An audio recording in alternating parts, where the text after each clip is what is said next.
right, guys, welcome to the weekend edition, 6:30 in the morning, early on a Sunday. Thank you so much for joining us or allowing us to join you. We've got a huge guest list today. Let's get it started. Annemarie, welcome to the weekend edition. Annemarie Robertson, you are the winner. Yes. Of Top Chef, right? Top Chef SA. Was it the first season of Top Chef, yes. Wow. So you're a professional chef? I am. And that's a competition for professional chefs? Yes. So you know what you're doing. But you've left the business. I've left restaurants. Okay. I haven't left cooking and food because that's my passion. Right. Yeah, I'm just trying to figure out what I'm going to do. My next step, a bit of consulting. Okay. I'll have more time to come and visit you guys. Well, you're here. Exactly. And you're going to be teaching us a few things. What are we going to be cooking or focusing on today? So we'll be focusing on herbs and spices. Right. So we'll be just doing some interesting things with different spices. Okay, cool. Look forward to it. We've got an Olympic champion as well joining us, Henri Schoeman. Welcome to the weekend edition. Thank you for having me. Yeah. Are you a natural blonde? Kind of. That's all that time spent in the swimming pool, but congratulations on your performance in Rio and that bronze. Thank you very much. We're going to talk to you a bit later on about all your accomplishments and how you do it. Yeah, thank you. I look forward to tell my story. Absolutely. And Scott Ramsay, author, photographer extraordinaire, outdoorsman. Welcome to the weekend edition. How are you? Thanks very much. Very well, thanks. Thanks for having me. Glad you could be here. You've got a new book. We're going to get into it and talk about that.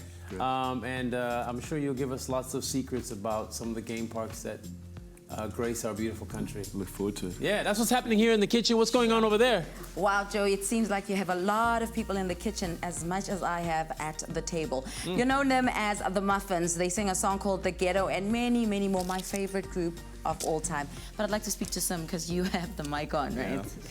Yeah. Welcome to the show. Thank you. Guys, you can say.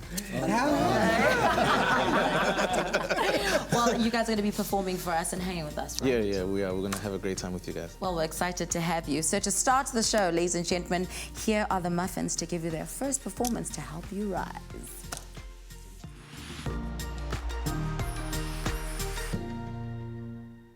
Right, so this song that we're going to do for you right now is a song, the title of our second album, actually. And it basically says, or it encourages everyone at home to do what they love. So this song is called Do What You Love. Just simply do that. Do what you love.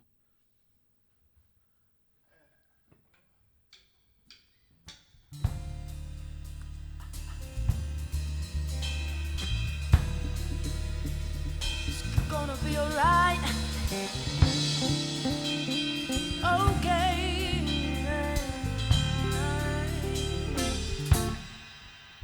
Oh, eeny, meeny, miny, mo. Decisions come and then they go. You get your mind made up, and then your heart comes and says no, no, no, no, no, no, no, no, no. You're feeling kinda uneasy. You get a job but it makes you unhappy, and that's when reality hits you. You realize you never thought it through. It's always good to love what you do. It's a sharp way to finish what you start, but never stop your heart from changing. Just do what you love, do what you love. It's always good to love what you do. It's a sharp way to finish what you start. Never stop your heart, just never stop your heart. Do what you love, do what you love. Do what you love, do what you love. Do what you love, do what you love. Do what you love, do what you love. Do what you love, do what you love.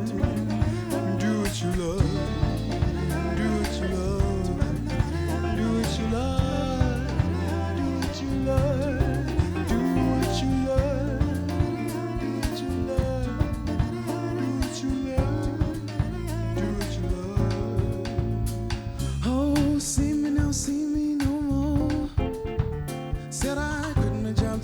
loving with no dough.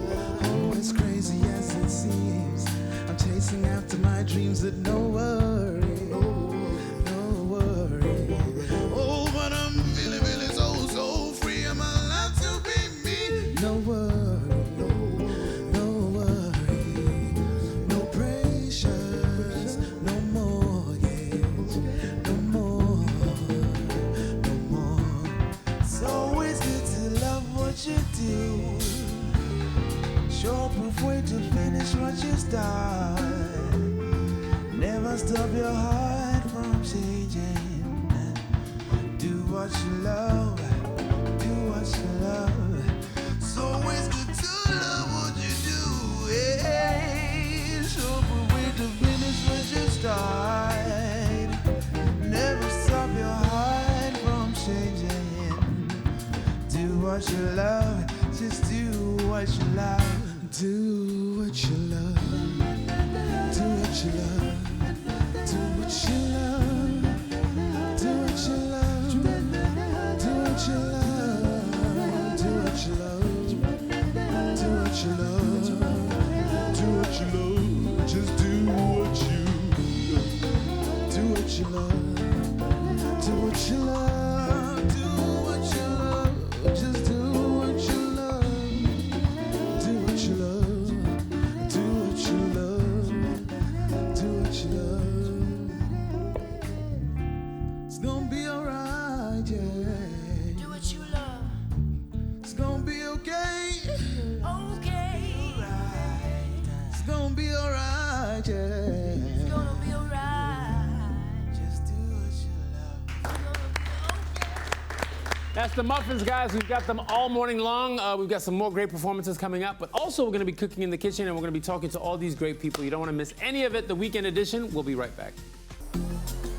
Coming up, the weekend edition chats to Henri Schoeman, South Africa's first ever triathlon Olympic medalist, and herbs and spices are on the menu as top chef South Africa winner Annemarie Robertson shows us how to make turmeric-cured yellowtail. It's a weekend, yeah. It's a weekend, yeah. Welcome back, guys. This is the weekend edition. I'm sitting next to an Olympic champ. Huh? Yeah. Do you consider yourself an Olympic champ now? You are, right? Well, not the champ, but yeah, champ. definitely a medalist. South African champ. South African champ. Congratulations, man. You won a bronze medal in the men's triathlon, and you also had you had third place finish, made you South Africa's 75th Olympic medal winner, right, of all time. Yeah, that's right. Wow. Where is your medal now? Is it at home? It's at home in a safe. In a safe? Yeah. Is it like real bronze, like the whole thing? And is it? I don't think it's exactly real bronze, but Yeah. it's coated in a type of bronze. Yeah. But yeah, it's pretty heavy. It's like 500 grams. Yeah. So why is it in a safe? Usually people I would imagine you have a trophy case, a trophy room now that's growing at home. I think the medal is just priceless. You can't put a value to it, and it's something that you just got to keep safe because it's something you'll keep for years and pass on to generations. My generations. Yeah, right. Yeah, you couldn't earn one, so I'll give it to you, grandson. Well, congratulations. What was it like to be in Rio and to be at the Olympics as an athlete competing? Yeah, it's the Olympics. It's an amazing experience and humbling for sure. It's been my dream to go to the Olympics and compete for and represent my country. You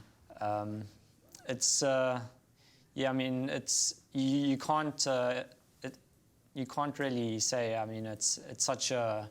Sorry, It's like an honor. Yeah, it's an honor to represent your country and be there and to.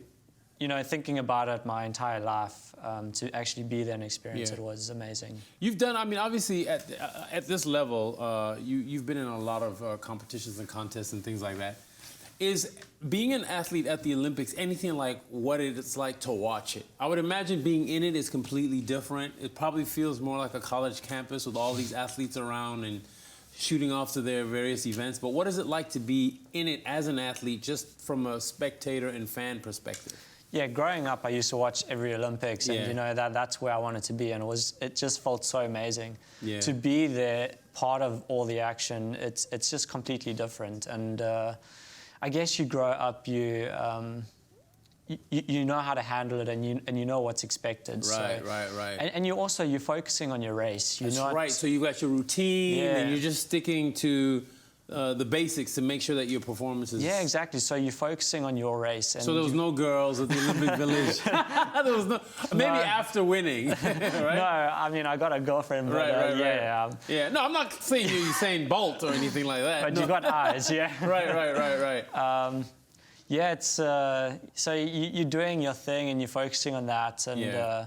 there's not much time to look at other events. I mean, I wanted to get around to some athletics, but it was also the week before I got a bit sick, so I had to really stay in bed and get better as much as I could. So Is it true that Olympics, when you're at the Olympics, the athletes are actually eating fast food? Because I hear the Village has fast food restaurants and stuff like that. And you always think of athletes as these sort of high-end, fine-tuned, very, specific about what they eat. yeah, there were fast food restaurants, there were queues. It took like an hour or two just to get to the front of the line. So I mean, I didn't even bother, but I just made sure I got what I needed to get. The plain protein or chicken fillet and vegetables and potatoes. Yeah. But there were some athletes that were going after the brownies and desserts. So I stayed away from that. You said you were not feeling well. You were quite sick. What was wrong?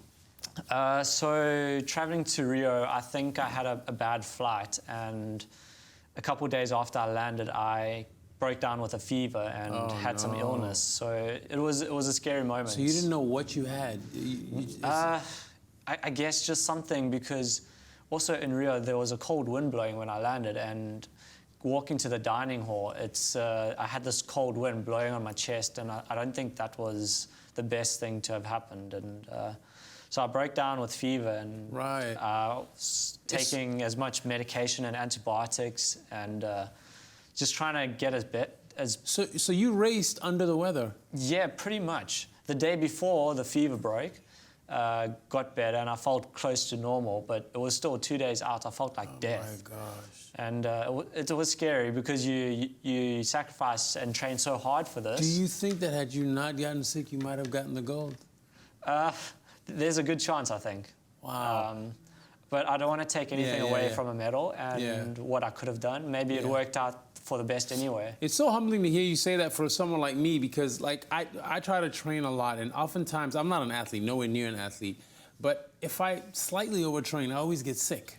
Yeah. You know what I mean? So to hear that, a super athlete like yourself, that happens to you too. Yeah, when you're training hard, you're on that like fine line of overdoing it and underdoing it. You don't know how to quite, You have to look after your body, and one slip up and you get sick and your immune system is down. So it's very important to just do everything right. Now, your father is your coach. Yeah, that's right. Is that who got you into... You started off as a swimmer. Was he a swimming coach, or he became... No, so he's always been involved with running and cycling as a young person himself. And I guess growing up, I was always inspired by him.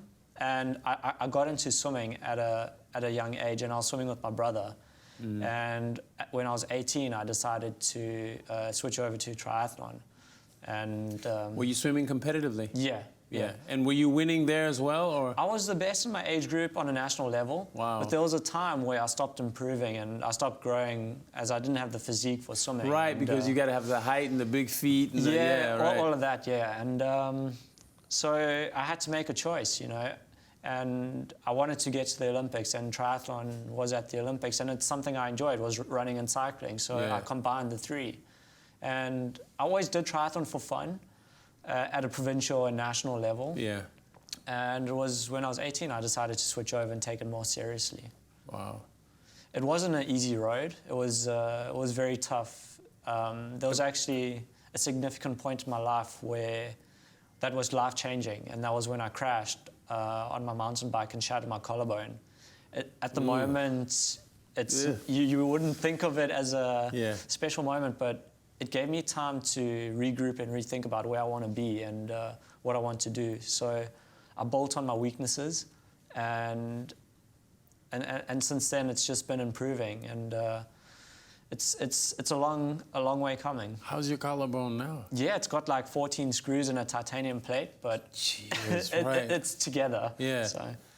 So you almost quit, basically. Yeah, I mean, it was a struggle because when I first got into triathlon, I didn't have the muscle support in my lower legs for running, and I kept damaging my shins, and I actually ended up with stress fractures in both shins at the same time. Right. And that carried on for like 3 years. It was a soul-crushing cycle where I would have one decent run one day, and then the next week I would be booked off with pains in my shins, and it was tough. I mean, I wanted to throw in the towel many times, but you know, I kept pushing and I kept going on because I knew that's what I want to do. Well, good on you, man. Thank you. And there was also, I think. Well, no, good on you, man. Well, now you've got the bronze medal. You made it to the Olympics. Mission accomplished. Just real quick before we go to break, what's next? What's next on your to-do list? What are you hoping to achieve next, or what can we expect from you next? Yeah, so I mean, obviously the Olympic medal is one of my highest dreams to achieve, and I'm still hungry for more. Yeah. I think it's just the beginning, and I have plans to be world champion. I have plans to take top step come around Tokyo in 2020. So I'm working hard for that, and I think I still have another 2 Olympics, so even 4 years on from that. Definitely going to be working hard and getting my running to the best in the world. And if I can do that, then I have no doubt I can reach my goals. Wow, man, what an inspiration. Henri Schoeman, thank you, man. You're going to stick around with us for a little bit, right? Yeah. All right, guys. The conversation continues on social media, # The Weekend Edition. We're going to take a short break. We will be right back. Still to come, herbs and spices are on the menu as top chef SA winner Annemarie Robertson shows us how to make a heavenly Sunday lunch. And award-winning South African band the Muffinz are in studio. It's a weekend, yeah. It's a weekend, yeah. All right, guys. She's all the way from Klerksdorp, Dorpie. Small town chef, but big time winner. She won Top Chef SA, and you're a professional chef. And what the theme again today is herbs and spices. And what do you mean herbs and spices? As in, like, you're going to teach us what about herbs and spices? But will they be food if it's herbs and spices? Definitely they'll be food. You see that fish, girl. Not just to eat, maybe it's for display. Yeah. I'm here for the eats. So I'm just going to try to focus on different spices and herbs that you generally, when you think of spices, it's a one-pot wonder. You know, you're making a curry. It's a lot of flavor, and I'm just going to break it down a little bit. And most people are lazy. They just buy the little mixed masala, what, and they just mixed herbs and spices. That's what it's called. Right? So yeah, we're gonna just I'm using specific flavors. So what do we have? We got is it sweet basil? Sweet basil. We brown have sugar, or is this what? Brown sugar. Yeah. Garlic, turmeric, cumin, ground ginger, and some salt. So and some zest. Some zest. Or are we going to actually cut this open? Yes, we are. All right. So I'm making a cured hake, a turmeric cured hake, and this is really going to be, you know, it's a Sunday morning. You're having people over, and you just want to have something very light and fresh. It's summer. When you say cured, that means we're not cooking it. It will cook in the... Exactly. So that's what the salt and sugar is for. Right. So that's going to be our curing. Henri, do you see any no's here as far as your training? Could you eat this on a daily basis? Yeah, fish is really important, and especially the garlic. Fish is good for recovery, and garlic is good for the immune system. So. Right. And turmeric is good for... Some shaking his head. No, like, he knows. Some's just shaking his head. Why are you shaking your head, guys? He knows his food. Like, yo, I was gonna like, it's just nutrition. It's just fish and fish. Salt, a bit of onion, you know? So in your mind, this is not cooking? No, I'm just saying, like, he knows what everything does. Like in dip. You know? Oh, him. Right. Okay. So, well, I mean, clearly look at us and look at him. No, so he's very fit. Okay, so I'm gonna just, the orange juice with the salt and the sugar is just being dissolved. Okay. Then we're gonna add some lime zest. I'm gonna add some of the garlic. I'm gonna add all of this turmeric, the cumin, Yeah. And I'm gonna add the ground ginger. Okay. Okay. And now I'm just gonna chop some of the sweet basil. And once you've put this all together, you just let the fish sit in it for a while, or how long do you let it sit in there? So we are gonna let this sit for about 4 hours. So you really want that flavor, and the salt is actually gonna start cooking the fish. So you want it to firm up. So we're just gonna put that in there. So could I use any type of fish that I wanted? For instance, if I didn't want to use hake, I wanted a yellowtail or anything. Yellowtail would be great for this as well because it's a little bit more meaty. Yes. So yeah, definitely you can use tuna would be great as well, especially now. Is this how you make pickle fish? No, I'm just asking. They you say see there's the no such colour. thing as a dumb question, guys. No, there's no such thing. Yeah. Is it because you see the color, John? Yeah. There we go. So we're just gonna leave this for about 4 hours. So you can start this off in the morning, and by the time your guests arrive, you're just gonna carve it up and serve it with a little bit of. Is this what it's going to look like? This is what it's gonna look So like. the extra juice in there, is that the fish having sort of released some of its essence? So now that's the. I don't know. Essence. Shame, put a little fish. Yeah, so you can actually feel the difference between this one and the one that we just put into the cure. Right. It's a lot firmer. And what is it? Is it the salt kind of extracting The moisture, and then that's nice and firm. Wow. And then you also have a nice color to it as well. And then all those flavors are infused in the No, fish. Dad says when does it go into the oven? It doesn't go into the oven. No. This this is cooked. Oh, I thought maybe it was still going to be popping. No, this is Class, he wasn't listening. you do this, you let it sit for 4 hours, and you get that. Yep. He wasn't listening. It's sweat. Yeah. I was listening. I'm just letting you know. Do you guys ever cook? Yeah, he's actually a very good. Really? What do you That's why make? he's standing here. He's gonna be my. I was just standing here to check it out, but if he says I'm a very good cook, well, don't say that in front of people. Okay, I'm sorry. Because then I'm you know, sorry. like the guy thinks, you're like, okay, what's this? Okay, we got this, so I'm going to put everything in there. You don't know what does what. Oh, you're not afraid of the kitchen. That's the difference between you and them, right? Sure. Brave. Okay. That's the So while you've done that, then we can. I'm just gonna do a sweet basil dressing to go with the fish. Okay. So we're gonna take some of this basil, just put it into that, and then I have some white wine vinegar.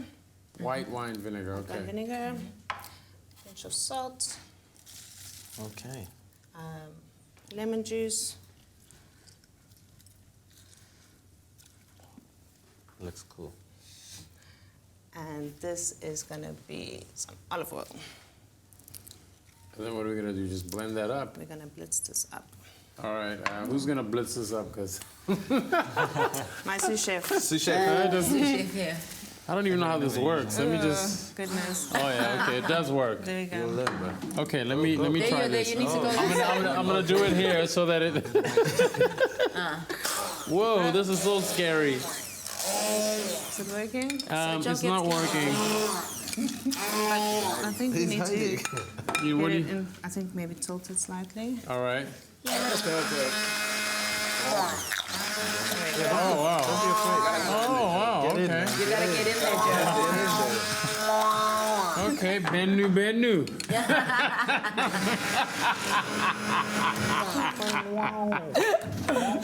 Shout out to my beach. Yeah.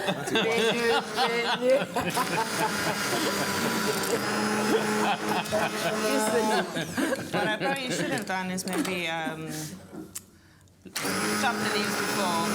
Right. If you chop the then- leaves, it helps. Yes, that's Yeah, something we because could have now done. I'm But just we making thought it- that this was like a blender, but it's actually a blitzer, and Yeah. you know. See, professional chefs 'Cause in also a normal make kitchen you would mistakes. have- And I'm blonde, All right, so I'm allowed to make a mistake. Okay, you keep doing that, and I'll keep trying this. I'll you try and sure? scoop. Yeah, I'll try. Are you gonna slice the fish or do anything else with the Yes, capers? I'm gonna slice the fish. He's gonna blitz the bowl. No, I'm making it work. There we go. It's working. Okay. And now all you do is you're gonna thinly slice the fish.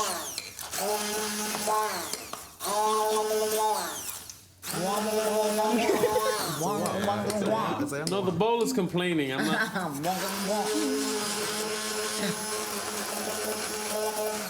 We're gonna use that sound effect on our next song. So, for instance, if I've made this, how long can I keep it? For instance, if they're leftovers, is it wise? Because I've been told that you can't leave fish Well, because for too long. it's cured.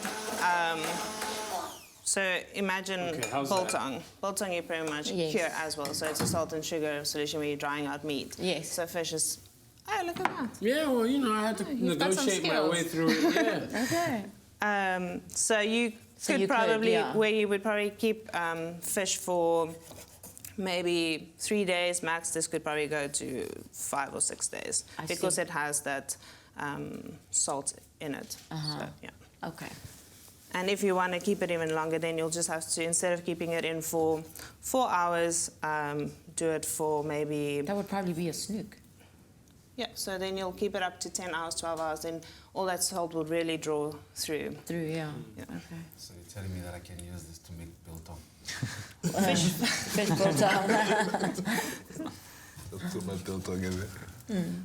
So just cutting it off the skin, like that. Okay, so we would cut the whole fish like that, and then. Yeah, then we're going to just serve it Okay. on a platter, because then it's easy for people just to kind of grab and share, and you know that is the best way to eat. Everyone. So this is more like a starter. Yes, exactly. So yeah, and then with this I have some grilled pastelettes, some red onion and some capers that's just going to go on with that as well. So this is sort of like a carpaccio, or what? Nice. Yeah, no? Well, it would be like a gravlax, which Okay. is the Finnish cured salmon. Okay. So this is, let's say it's a South African version. All right, okay. So you would lay it out, and then you would drizzle all this other stuff with it, and then would people just eat and share off the platter and that type of thing? Exactly. You can serve some bread with this. You can have maybe a bit of sour cream. So it could really become part of that whole platter sharing. Yes. And what's cool, guys, is this is hake, hey? This is not that other expensive fish, right? Exactly. So this is affordable Sunday food, guys.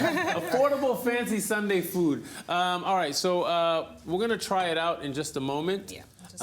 But while she finishes that up, I think we're gonna take a short commercial break. Guys, don't forget the recipes on this show. You can always get on our Facebook page, The Weekend on 3. We will be right back.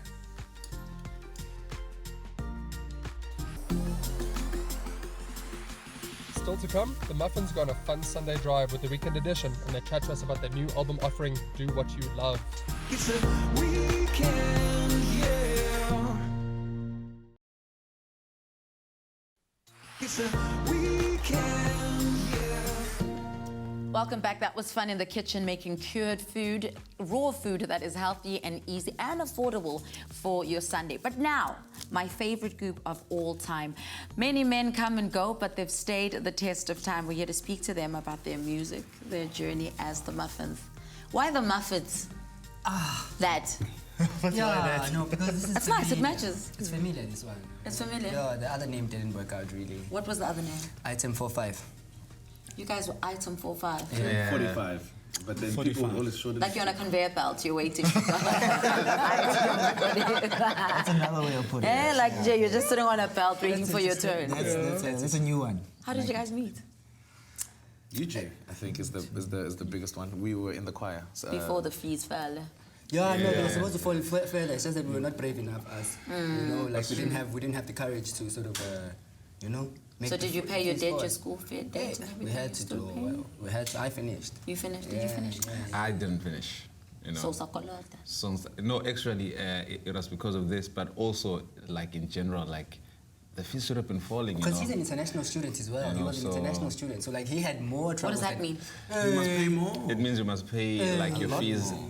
by January, you must pay all your fees up front. So there's no like... Plus medical aid and medical insurance in the beginning and of all the the year. other things. Yeah. Shame, homie. So you're praying that those protests work.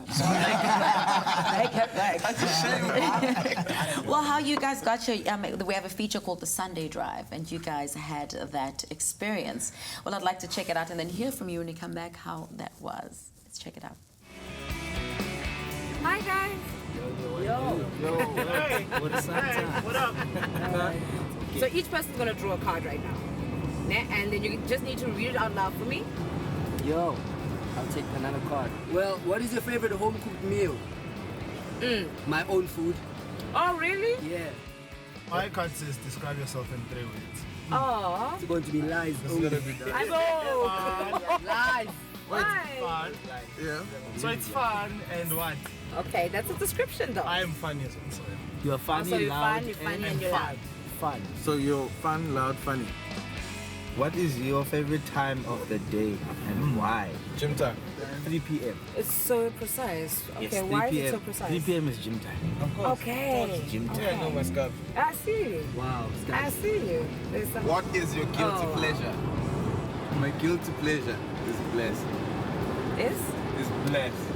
Care to elaborate? Yeah, man. Yeah, man. Rasta. All right. All right. Okay, that was awkward. How did you get there?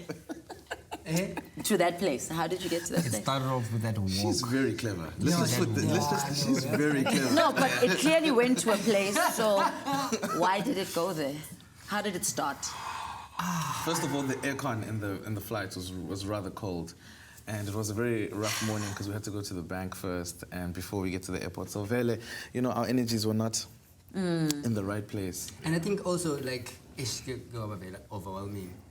I guess it became a little bit overwhelming. What? Karab was overwhelming? Being on a flight? No, like, you know, Karab was overwhelming, period. Wow. Oh, No. okay. Yeah. So we had to just deal with the situation. The flight was also, it felt like a bit long. Yeah. It was long, bro. Welcome so to Cape Town, we just wanted guys, to 2 like, get hours. here. Let's feel like in the traffic at like 11 o'clock. Yes. What? Yes. Like, why haven't I come since? You must try getting to the airport now. There's traffic already. Luckily for us, we're only leaving in the evening. Oh, There's hey. traffic then, probably. There's traffic then. Stop it.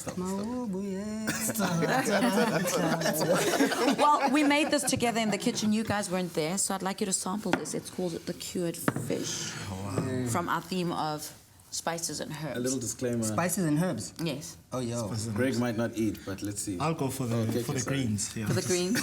It's safe. When I send this green, You guys wash your hands or you're just diving in. You Just know? dive in. Did you wash your hands before you cook this food? Here we go. No, like sometimes the germs are healthy, they give flavor. And they make your immune system stronger. Stronger, yeah. Wow. Like, So in the group, when it comes to food, I mean, you guys travel a lot and you go away. Who's the cook or the chef? Sous chef.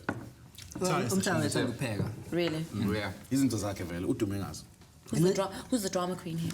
No, Leo question unanimous the question. Why? Unanimous, Leo answer Leo. Ngoba siyamazi wonke sonke. Obani? Awunibraya lo The SIM card. Lo dlala. The connection. The connection. I feel like I didn't know this. The laziest one in the group? The laziest. Oh, please, I'd love to say This is that a one. new one also. This is a new one. Very The interesting laziest? one. This one is going to break up the group. Oh, so I should leave that. This is a very interesting one. The most creative? Who's the Beyonce? Guys, it's okay to be a Michelle. Who's the Beyonce? Everyone is actually very good here. Yeah, Actually. like since sonke. Yeah. Like But who's that one? That one when okay, they think they're Beyonce. Keke. Okay. Because he thinks it comes from another planet. I think maybe he's singing. This is interesting. You see, that's how I felt about the No, but we like his voice. Oh, yeah. We like his voice. I actually don't like it at all. No, he does have the voice of the gods, but Yeah. who gave you the right to create a language that doesn't exist and put it in a song and expect us to sing along, which we do, but we all don't know what we're saying? The same power gave him the authority over snakes and scorpions. What does that mean? She's seen playing with scorpions. What? I had an interesting fact. But why did you today. create a language that doesn't exist? Yo, like it happened, it came, I received, and I'm blessing people, and that's about it. Who plays? Yeah. Scorpion King. Yeah. But I mean, in okay, now the music industry, just to change the topic a bit, has gone into the hip hop field. I mean, that's like the biggest thing now. What has made you guys stay in the sound that you're in and be comfortable in it? That's a good one. Look, and I'm speaking because I really love music from all like Genres, sources and genres. I love like hip hop a lot, or I've grown to love it. But I think the thing about music is it's an expression. So 5 different expressions coming into one thing, giving out an expression. So it's a personality. So because I'm looking at what's going on out there, I don't want to now, you know, change who I am because this is what I have to give because no one else is giving this personality, you know? So I think that's what makes me stay true or makes us stay true because we just want to give, you know, we want to show what we have to offer to the music industry and that's like our personality which is infused into our music and whatnot, you know? So we see what's happening. We know that people are into house, are into hip-hop. Mara, amen. Yeah, Wow. that's how Is that? I think people also like have stayed to appreciate what we're about. So they may like everything else, but they still like us also because we wouldn't be here if it wasn't for them as well, you know. So we have our little niche, and people still come and support us. I like how you say little. It's not little. It's not little at all. Yeah. So that's it. I think just people, they come out and they support us, and this is why we're still here. But I mean, haven't you guys ever thought of going into your own solo albums or solo projects, or is it something that you haven't thought of? He started out with a solo project. Yeah, he came here with He a the full album. Beyonce there. Yo, so check this out. So the guys like to mention the solo project. It wasn't a true solo project in the sense that it was a competition that I won on the internet. But don't you have like a track, a full track album? Well, it never played on radio or anything. But does it exist? Doesn't matter, but the fact is you came out with a full album. Full album. It was a full EP, guys. EP is less than 6 songs. Yes, so it's actually an album. So, sorry, Chief. Cheers.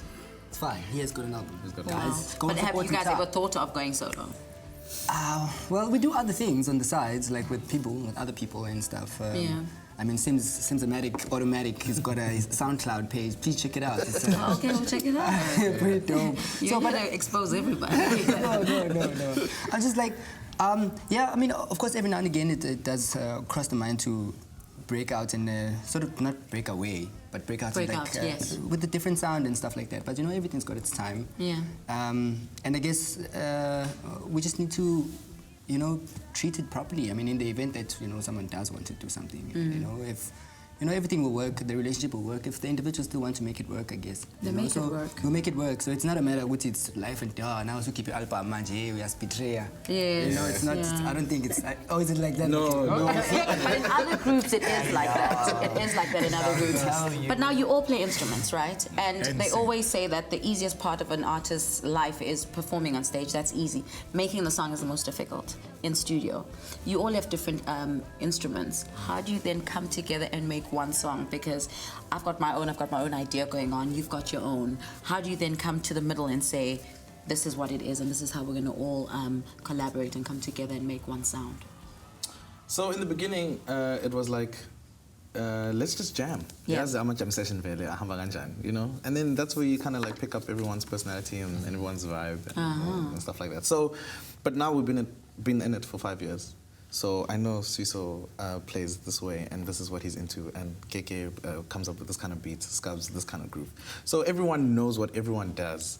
And let's say I've written a song, and most of the time we never really finish the songs that we write. So then I'll go to Mta and be like, Mta, please help me here because I know this is what you're good at. Or I'll be like, Suiso, this lyric, is it working or what, you know? And that's how we work now. But I mean, it wasn't like that. We had to like grow into the whole process of.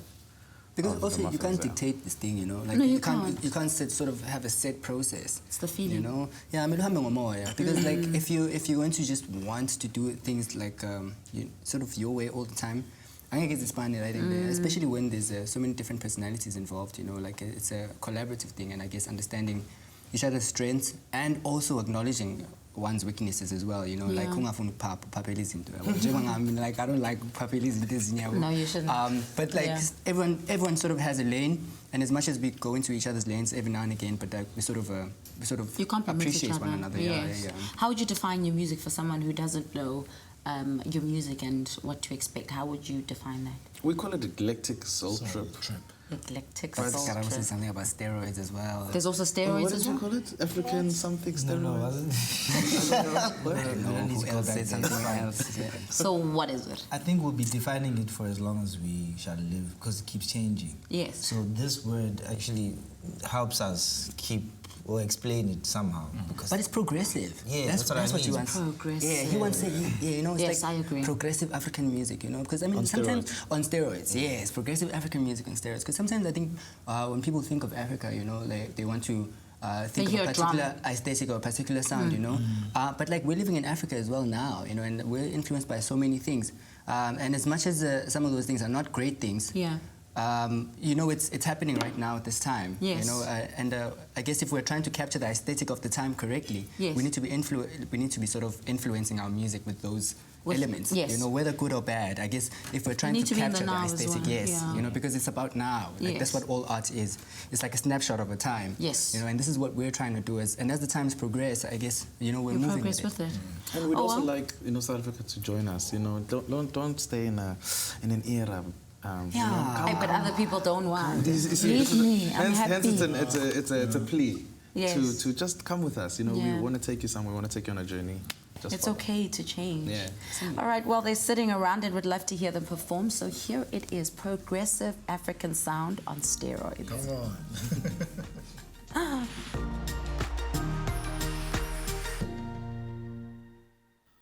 All right, so this song is called Soundcheck, a little story. It just came up at a soundcheck, literally. Our drummer just started singing a song, and it might have been gibberish, but it could be the best gibberish the Muffinz have ever heard. So we just want to share that with you right now. The song is called Soundcheck.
So now I think you understand why they're my favorite group of all time and why they're on steroids. See you after the break. Remember, it is hashtag the weekend edition. Stick around because we're going back to the kitchen later. After the break, freelance photographer and author Scott Ramsay gives us an exclusive look into South Africa's wildest places, and we're back in the kitchen with Annemarie Robertson. It's a weekend, yeah. It's a weekend, yeah. All right, guys, welcome back to the weekend edition. We're sitting here with Scott Ramsay, from corporate businessman, right, to wildlife conservationist, ranger, from office to the outdoors. Used to be a corporate animal, right? So about 15 years ago, I used to work in an office on the 17th floor in Sandton. Yeah, what were you doing? I was at a bank? I was I was in marketing and sales for a publishing company. Okay. And I used to sit in my desk and look out the window and pretend I could see elephants far on the horizon near Kruger. Wow. And I spent a lot of time daydreaming. And then when you left that job, what was the first thing you did? Was it just you took your savings and went on a trek, or what? Pretty much. I've always had a love for being outside and for wild animals and for wilderness. And I basically approached South African national parks, and I said, why don't I do a trip to all the national parks in the country and all the special nature reserves, and they said go for it. And they gave me access to these places, and I spent about a year going to all these different areas, about 40 different parks in the country. Yeah. And then I finished that one, and they said, well, we'd love you to do it again. And so I did it another year. Right, so right. I did it over about 3 years, yeah. Wow. Yeah, the guys at Sand Parks are good that way. Shout out to them. Now, you've got a brand new book. How many books have you published to date? This is my first one. This is your first? Oh, First wow. book. It's your maiden book. Congratulations. Yeah, thanks very much. So this was your life's work. They say it takes a lifetime to write the first book, right? It felt like a lifetime, Yeah? to be honest. It was 3 years of traveling and then about 2 years of on and off putting the book together. Yeah.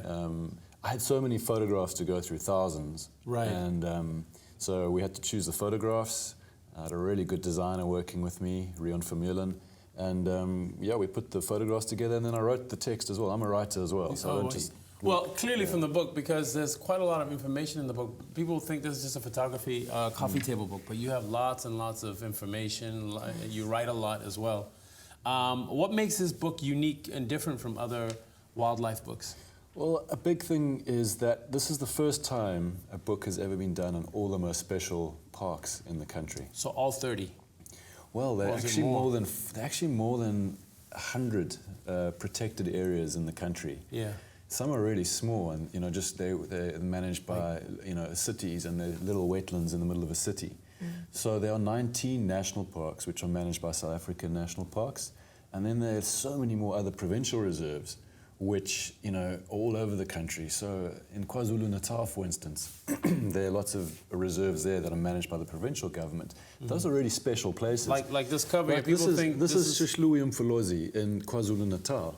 And Right. that's not a national park, it's managed by the province. But Right. it's still incredibly important from a conservation point of view. Not only because it's the oldest game reserve in Africa, 1895, and it used to be where King Shaka used to do his hunting.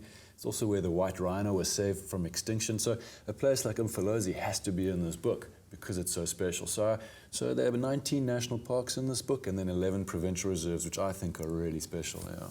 Wow, wow. Yeah. And that is the Mfolozi River in Umfolozi. early winter, right? Yeah, about April, May, just when Yeah. it's starting to dry out. Right. Yeah, I was sitting on top of some Khanyi cliffs. thought it was an elephant on some chocolate.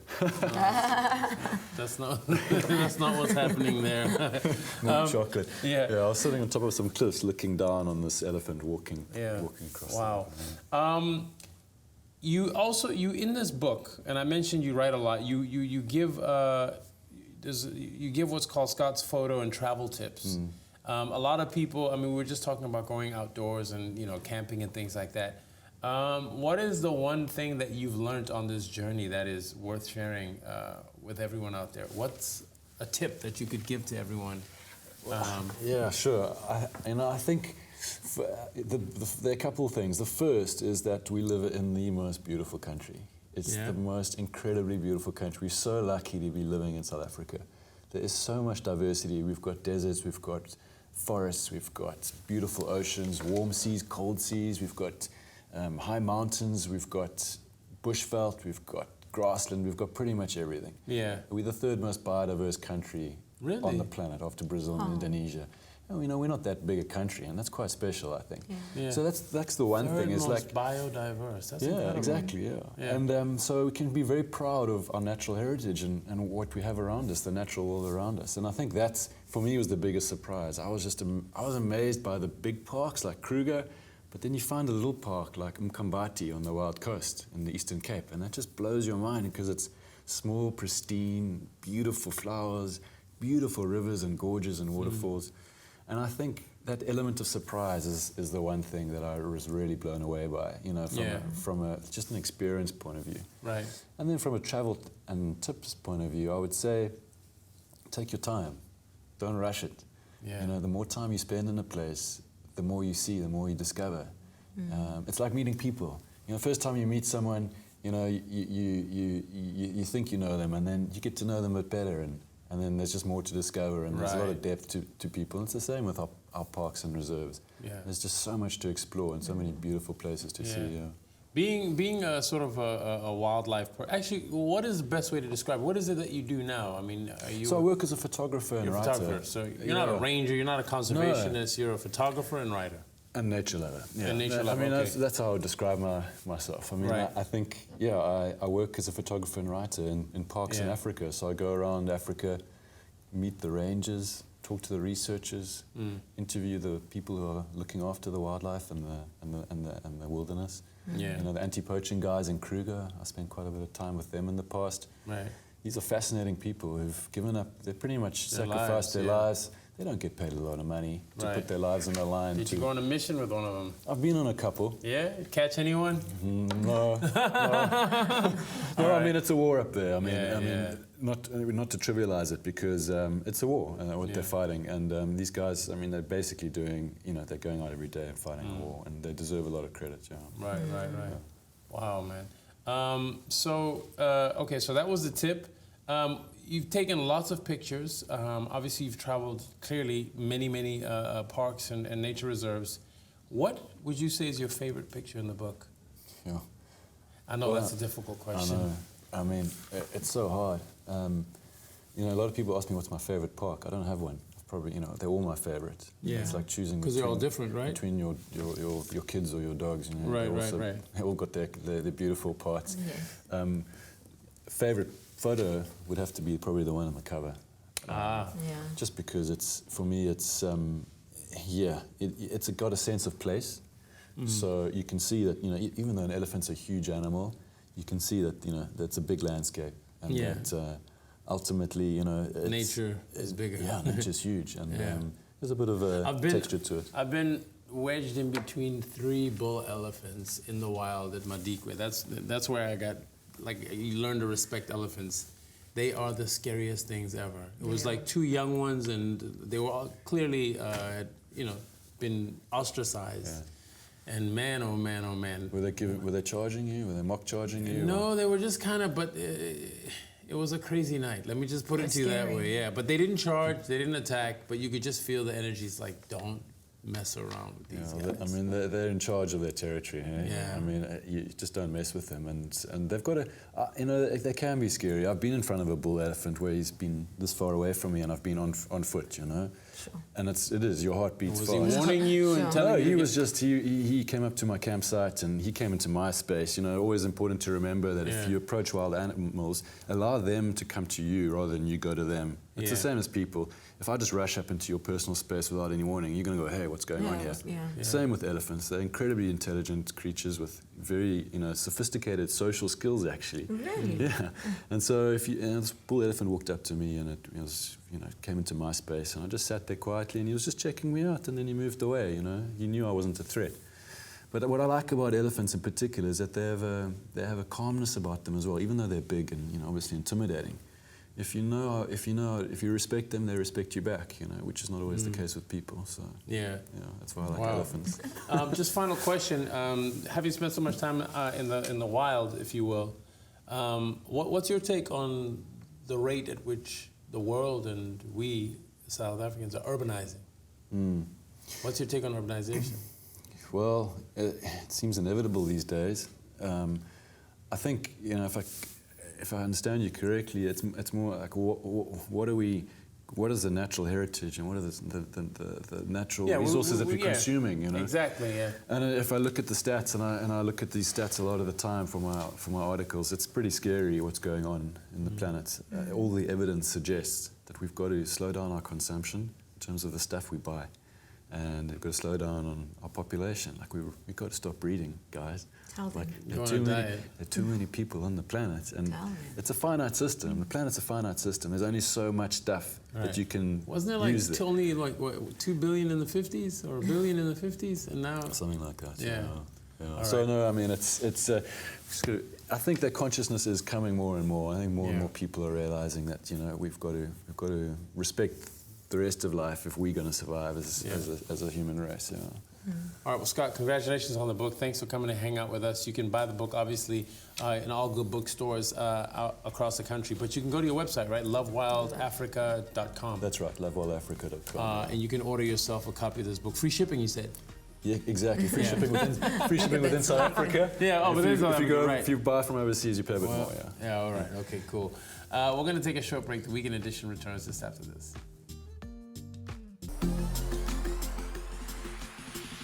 Coming up, if you love your meat, then don't go anywhere because executive chef Annemarie Robertson shows us how to make a sirloin with curried cauliflower. It's a weekend, yeah. It's a weekend, yeah. Welcome back, guys. We're in the kitchen again with the Muffinz. Yes? All right, so you guys are seeing ingredients that are more reasonable for a late night, post late night performance meal, right? What are we cooking, Annemarie? So I'm going to start with just cooking a steak. I have a very hot pan here. Okay. And then with that, I'm going to add a sprig of rosemary. So by the way, our theme today is herbs and... break up the rosemary? No, because it's just for flavor, so we won't be using it afterwards. So you're just infusing the oils. Exactly. Infusing the oils into the oil. All right, so, that's very fragrant. So you get all the So you guys can help. Me for the feel of just for anything. So when the butter starts browning, that's when we're going to add our steak. So you have to catch it just as it starts browning? Yeah. Okay. That's a lot of. Is that like a lot of salt? No, what are you talking about? Is that a lot of salt? It looks like you don't want any flavor. Huh? You don't want flavor. But now because you've got so much butter and oil in there, it's not searing per se. It's kind of what do you call it when it's cooking like this? It's sort of like a broil now, right? Yeah, pan roasting. Oh, okay. Yeah. All right. So your pan is not smoking hot, and you just now getting nice color on it while it's actually cooking. So I'm going to turn the temperature on slightly. Okay. But while that's going, I'm going to just show you here we have a already blended green sauce. This is my type of meal, guys. That's going to go with this. What's in the green so sauce? there's some chili, parsley, mint, oregano, lemon juice, oil, and that's just going to go with the steak. So it's a nice flavoursome steak. We're gonna And so you mustn't be. I'm always afraid of when butter goes brown, but clearly you're not afraid, so I shouldn't be afraid. No. Are you afraid, Joe? Yeah, I used to always get scared. Like, oh, the butter is burning. I'm doing something wrong. But she's like, let it burn, let it burn. So I'm actually going to add more butter. Right. And what that does is it will cool down the pan slightly. Yeah. So now you can see it starts foaming again and you get that nice brown color coming through as well. Girl, I love cooking with butter. All right. One of my favorite things as well. Yeah. Okay, so now we have a nice Oh, look at that. Wow. Oh. Caramelizing. Look at that, guys. Look at that. Huh? What'd you say, So we're going to leave that for about 2 minutes. Okay. Then in a bowl over here, I'm going to add some curry powder. Okay, so this is cauliflower. Yeah. Right. So first the curry powder, then we're going to just add the salt in here as well. And it's not too much salt. Well, it appears like it is. Yeah. Oh, and it smells. Okay, wow. Yeah. All right. And turmeric is one of Joe's favorite spices. Is that curry powder or turmeric? That's curry powder. Oh, okay. I Okay. thought it was turmeric. It's just a medium curry powder. So the turmeric is that thing that they use to make the rice yellow. Yeah. On Sundays in the location. Yes, at home. Oh Yeah, yellow rice. Yeah. But turmeric is like a anti-inflammatory, right? Anti-inflammatory. Yeah. But you said if we have too much of it, Joe, it's not good, right? Yeah, it's like a anti-Viagra. It makes things lala. It's for the lao. I'm actually going to take this out to Like the rest. color on that steak is crazy. That is an incredible color. So now we have a pan here with some hot oil. Okay. This is just cauliflower that we're going to put into this pan now to get some nice color on it. Okay. So you would have roasted it before or what? And Yeah, now, so this and now is you're just- just trying to get some. Okay. Some more color on it, and so we're using the pan with the meat, so you actually get that flavor. That flavor, coming yeah. all the way. And you can never eat too much cauliflower, right? No, I love cauliflower. Right. It's one of my favorites. Now the brown butter changed the color of the. That's the whole point. That's the whole point. Okay. So we want that like nice caramelized color on the. Yeah, we don't want yellow bone curry. I mean, cauliflower. That's why I'm on some. What is this? You I'm know? gonna pour this in with the curry powder. Oh, so then you just, okay. Now you're just giving it a little bit of that curry flavor. Exactly. So you're marinating your. And you're giving it a little bit of sauce and juice. Wow. And then to finish that, it's just gonna be some. Are you a fan of like cauliflower mashes and all these new cauliflower concoctions? I am a fan of it. Yeah. But I still love my potatoes. So it's Yeah, right? You know. Mash must just mean potato. Yeah. Please, guys. So what is that now you put in? So this is some coriander. So we have the curry, the roasted cauliflower, and Gotta some have coriander. with curry, right? Yeah, of course. Wow. Whatever you say, Joe. I was not sure. Whatever you say, Joe. What to say. Yeah. So, but it's still red inside, right? Like the steak. Yes. Okay. Sure. Do you not want Oh, you don't. No, you don't no, no. I don't know. Actually. Do you want me to cook it a bit more for No, you? no, please not. Okay, so we're just gonna. Oh, beautiful. Oh, my goodness. Oh, Do you see what's happening, guys? So that is too red for you. No, I didn't say that. I just No, asked I'm a asking. question, perhaps. No, I'm asking. Oh, this is nice. This is nice. Looks nice. Oh, guys. But I'm going to like. Look at Joe. Joe is I like. need to think about this You properly. want the input with the piece of I want Yeah, this. That's the one I want. This That's the is one sort we're of like a waiting for. medium rare, right? Yeah. I'm more of a medium person. Oh, really? But I The could end do that. I mean, The you end pieces yeah, you more. let that sit and it'll, yeah. Are you telling me, can you make some? She's ready. She's ready. She's just ready. Cauliflower yes. This is awkward because we have a vegetarian right over here. I'll leave some in the bowl for You'll you. have that. That's me. She's vegetarian. Yeah. All right. Yeah, that's my life. Home. Well, the vegetarian can indulge.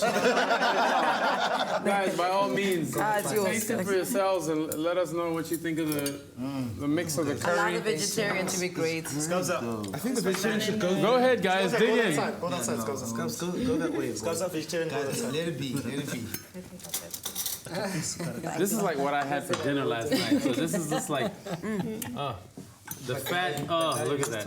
Oh, we're gonna fight for this piece. Are we fighting for this? Are we fighting for this? No, we're sharing. Oh, okay. No, we don't. Cut what? Oh, wow. Okay. That sauce. Oh, God. Oh, wow. Does it have a bit of white? I got the curry. This meat. I got a bit of this. And I've got the rosemary. Wow.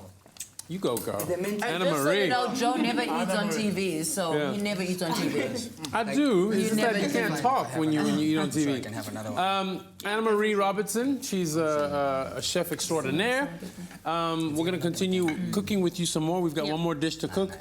This recipe is on our Facebook page. Go to The Weekend on 3. Otherwise, we're hashtag The Weekend Edition all across all social media. We'll be right back.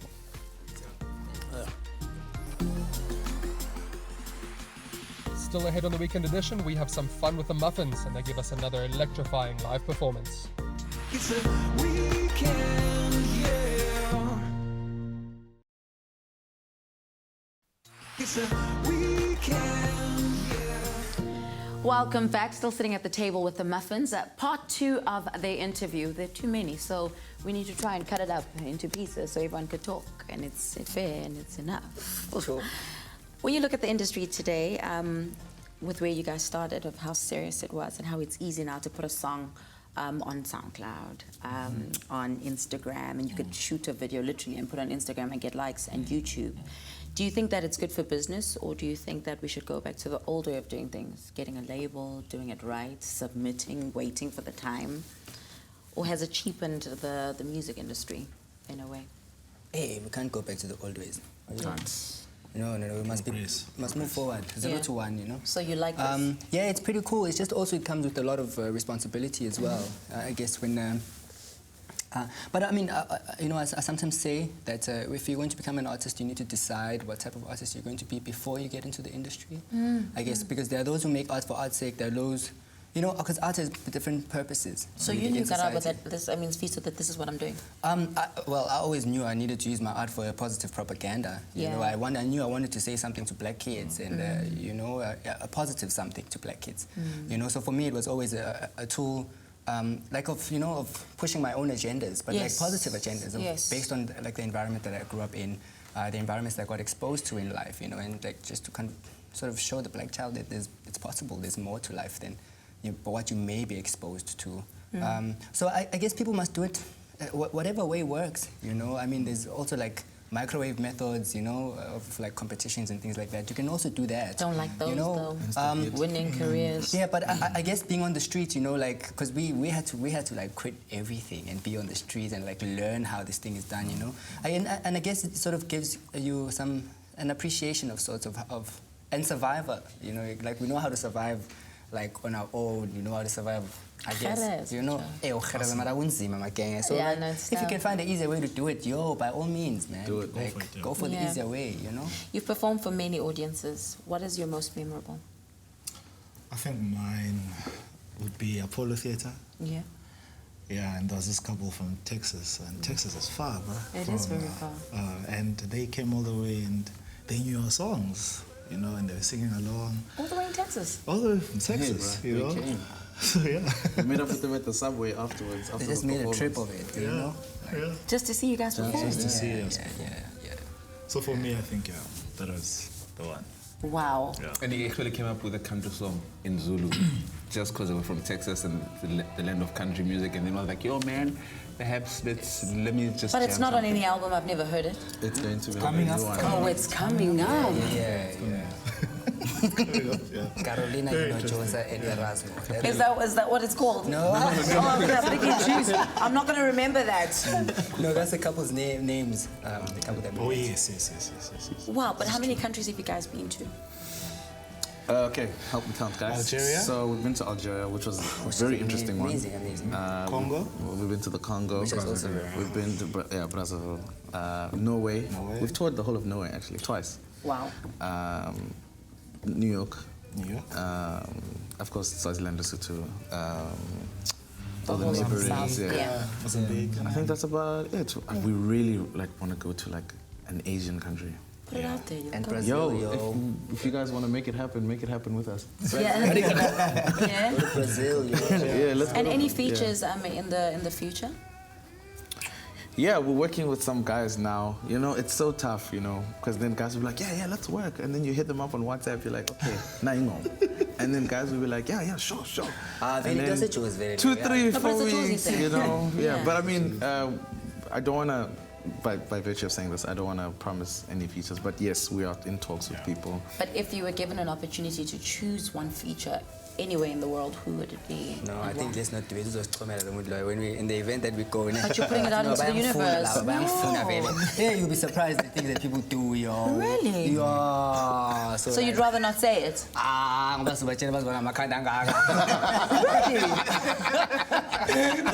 do you think that there's artist on artist hate? Do you think that we're difficult towards each other as artists? No, I think. But I feel like hip-hop is easier. Hip-hop is much easier than in our industry. No, I think it is, though. There's a lot more collaboration in hip-hop. Yes, and they together, even though like it's maybe it's like click and click. Because I'm in that field, and a lot of artists suffer. There's a certain circle that will work with one another, but for someone else from another circle to try and get in, even that, those vibes are wrong. You know? Even that is admirable. You know, with us, it's not. There's no togetherness. But in your genre, you don't have that at all. No. So an older group would never consider you guys to do something. I think the older generation are generally like. No, like yes, of course. You know, the older generation, yes, they're cool. But I'm just saying, like all us upcoming artists who are in particular same age group, or just slightly older and slightly younger. There's that thing. I think maybe there's this mentality which like the pie is too small. And so if maybe someone is eating, like no one else can eat. But like the pie is really big. If you imagine it to be big, if you can just look beyond this the pie is really large, and there are many ways to eat, you know, like from this music thing, you know.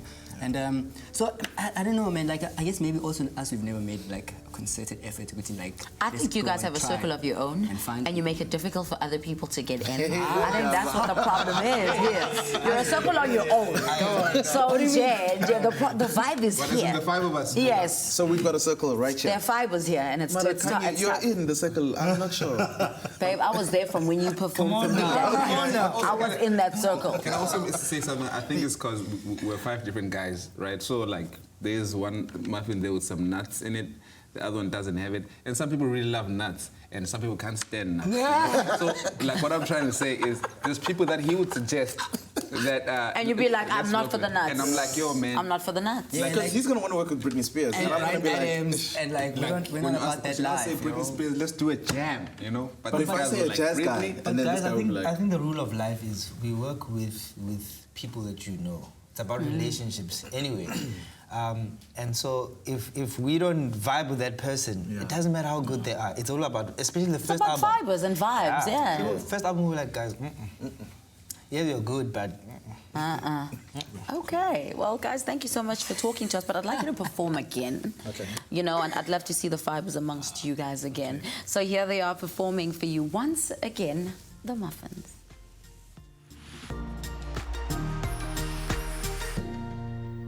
All right, so the next song that we're going to do right now is a song also from our second album. This song is called Malume Waluma, basically meaning the uncle who bites. It's a song we wrote so that we could encourage the nation to really stand together so we can stop our fathers, our teachers, our priests on raping the children of South Africa. So we just want you guys to hear the song and, yeah, enjoy it as well.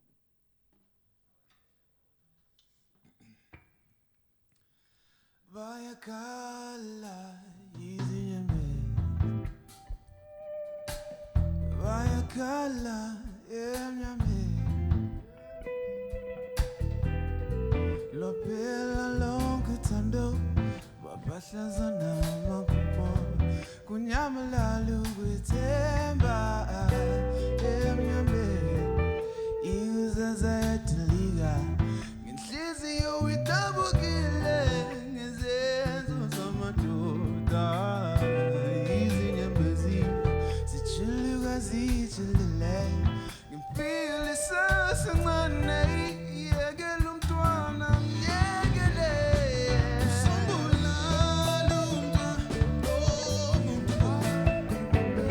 Zubula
손게 71 고와 고마시 don't say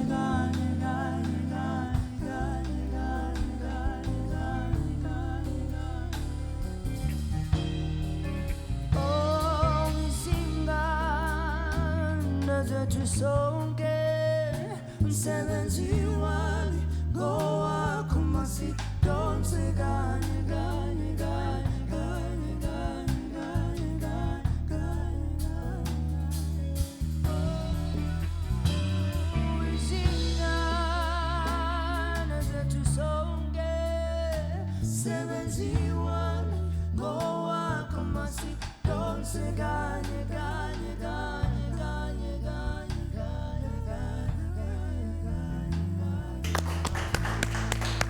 Hope you're still enjoying your Sunday and you're still hanging out with us. See you after the break. Remember, it is hashtag The Weekend Edition and The Weekend Edition across all social media boards. See you now. After the break, we get to know triathlon Olympic medalist Henri Schoeman some more, and our favorite travel blogger Josie is in Stellenbosch. It's a weekend, yeah. It's a weekend, yeah. Welcome back, guys. I'm sitting here once again across from Durban's finest. Can I say that? Yeah, I'm sure Durban you is can. home, right? Yeah, it is. Are you a surfer, or you got the bleach, or is that just from being in the pool too much? Yeah, probably the chlorine. Yeah? Right. Yeah. We were talking about how you broke your collarbone earlier, back in 2011, and that nearly ended your career. But that wasn't the end of it, right? No. Tell the story of how in 2013 your family had to kind of make a big sacrifice for you and how that went. Yeah, in 2013, I decided I wanted to get my first start on the World Triathlon Series. And, you know, my parents and I, we risked everything. My parents took out a loan to get me to my first race in San Diego. Wow. But that was a disappointing finish. And it was tough. I decided that, you know, I have what it takes to be there. And we went on to Yokohama, the next race in Japan. Wait, just hang on. So you, in 2013, you lose in San Diego. When is the race in Japan? It was probably a month later. Oh, okay. So yeah. So you literally flew from San Diego straight to Japan. Well, yeah, I went back home. You doubled down. I went back home for a couple of weeks and then went to Japan. We only really go to these races a week before. It's like an hour type thing. Okay. And at this point, are your parents thinking, we're not sure about this, or are they thinking, no, we're going to just go for it? They support me 100%, and they've always had my back. All right. Yeah, I mean, they know they do their best so that I can follow my dream. Yeah. And we got a ticket to Yokohama, and that's where I literally blew everyone away. I had a lot of critics, a lot of people doubting me. I had phone calls from people to say I shouldn't race in these type of races. I should, you know, compete in smaller ones. Why? So I don't waste money and maybe cause an embarrassment almost.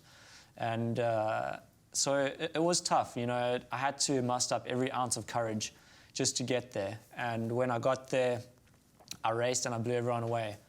I placed 6th. I had enough cash to settle the loan, and I had enough to get a ticket to the next one. And that was even better. I got a 4th, and it was that moment in time where I knew I'd found my place and this was where I want to be. Wow. That is incredible. Yeah. So loans paid back, everything. Wow. Yeah. And then some, of course, now. What are some of the big races or the big highlights? I mean, obviously we spoke about the Olympics, but looking back at your very short career, what are some of the big highlights besides San Diego and Japan? Yeah, so it's been a consistent build over the last 3-4 years. Yeah. And, you know, racking up some solid top 10 positions on the World Series, growing as an athlete, getting that experience. And I've had a World Cup victory in 2014. Yeah. I've got a silver medal at Glasgow Commonwealth Games in a team relay. And apart from the Olympics, I went on a month later to win my first grand finale in Mexico. Yeah. And there's only 4 athletes that have ever won the WTS grand finale. So what are some of the naysayers saying now, the ones that said you shouldn't take the risk and do this to yourself? I guess they have kept quiet, they haven't said a thing. And I guess everyone knows, that I've got what it takes, and it takes courage, and everyone's going to have those times in their life where you have to make that sacrifice or that decision, and you just got to risk it. Wow. All right, man. Henri Schoeman is here with us today. Guys, it's Sunday, which means Josie's on her travel adventures. She actually continues her exploration of Stellenbosch this week. This time she confronts her fear of birds, gets the opportunity to pick her own fresh strawberries, and even learns a thing or two about riding a Segway.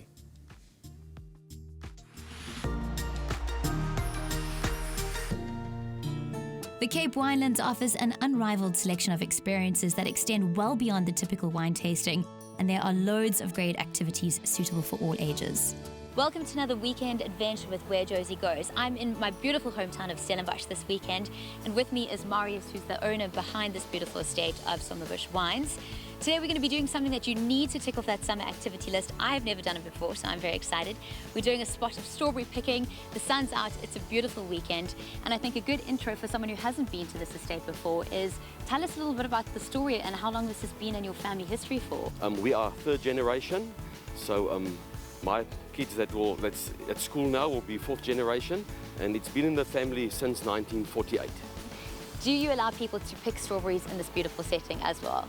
Yeah, our guests are more than welcome. If they do want to do some strawberry picking, we'll supply them with a carton holder, a box, and they're welcome to go into the fields and pick their own strawberries. Great, well I've never given it a go, so I'm super ready to act like a big kid.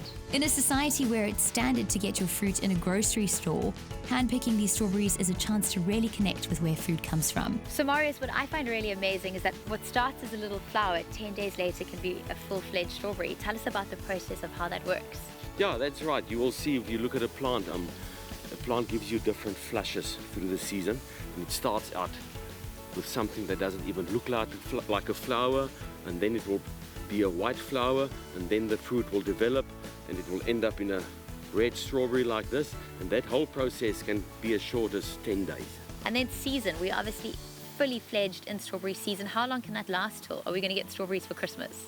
Well, we started picking very early in September, and we will have a good season up until hopefully Christmas, and then we also have a cultivar that bears fruit even up until April. Any top tips for the actual picking process before I get cracking? Yeah, well, of course, first of all, always pick ripe strawberries. Yeah. And when you pick a strawberry, if you take the strawberry like that and you just give it a little twist like that, you will see it will come off without damaging the plant or anything. Ready to try my hand like a pro. Strawberries are the only fruit that wear their seeds on the outside, but on the inside, they're packed with nutrients like vitamin C, folic acid, and fiber, and they can help keep teeth white and bright. Well, Marius, thank you so much. This has certainly been a Winelands weekend for the books, and this has been something that I've always wanted to do, so thanks so much for the top tips. And I have a sneaky feeling that because we handpick them, it's going to taste even sweeter. It was really a pleasure having you guys here, and do enjoy the strawberries. Amazing. Oh, Josie, to end of this beautiful summer day, I would like to pour you some of our Brut Rosé. It's made from Chardonnay and Pinot Noir. Oh, amazing. And what goes lovely with that is our homegrown strawberries. So, what I've... Woo! Magic cup! that. So, Beautiful. To go with that, I've also added a couple of our strawberry desserts. So, of course, the fresh strawberries. Oh my goodness. Some homemade strawberry ice cream, almond phyllo pastry with fresh cream and strawberries. Looks incredible. You've spoiled me. Thank you so much. Enjoy. Have a lovely day. Well, from strawberries to MCC to a little bit of chocolate ganache, these guys sure know the way to a girl's heart, and this is directly from pasture to plate and a perfect way to end cheat day. From connecting with the earth, the adventure continues more towards the skies. Eagle Encounters at the Spear Estate not only rehabilitates various birds of prey, but helps educate the public on these amazing birds through falconry shows and up-close and personal interactions with the various species. So Bernard, you are here from Eagle Encounters. For someone who hasn't been before, that was an amazing flying show.